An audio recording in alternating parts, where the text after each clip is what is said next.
Crime world প্রতিদিন দুপুর 12টায় শুধুমাত্র আর+ গোল্ডে। গঙ্গাসাগরে দিলীপ ঘোষ এবং তিনি আজকে স্নান করেন, কপিল মুনির আশ্রমে পুজো দেন, সেই ছবি আমরা দেখাচ্ছি।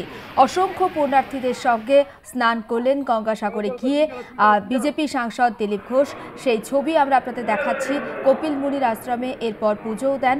আর ঠিক কী কর্মসূচি ছিল, ঠিক কী করলেন, আমরা বিস্তারিত আপডেট নেব। বিশ্বজিৎ নস্কর রয়েছেন টেলিফোন লাইনে। বিশ্বজিৎ, দেখো জুলেখা, যেখানে দিলীপ ঘোষ বিজেপি নেতা দিলীপ ঘোষ গতকাল কিন্তু তিনি নামখানার নারায়ণঘাটে তিনি তার প্রচার শুরু করেন।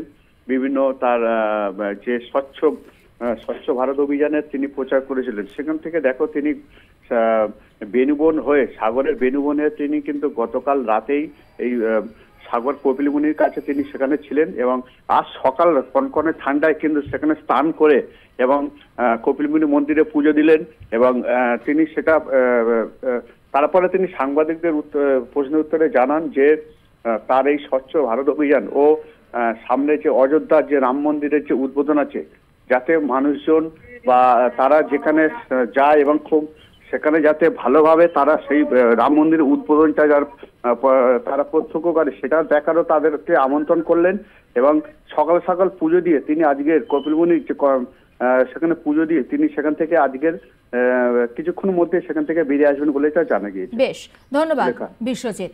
কপিল মুনির আশ্রমে স্নানের পর পুজো দিলেন বিজেপি সাংসদ দিলীপ ঘোষ এবং যে কর্মসূচি তিনি নিয়ে গিয়েছিলেন স্বচ্ছ ভারত, যে কর্মসূচি নিয়ে গতকালই তিনি পৌঁছেছিলেন, রাত্রে কপিল মুনির আশ্রমে ছিলেন, আজকে সকালে তিনি পূর্ণ স্নান করেন, কপিল মুনির আশ্রমে পুজো দেন।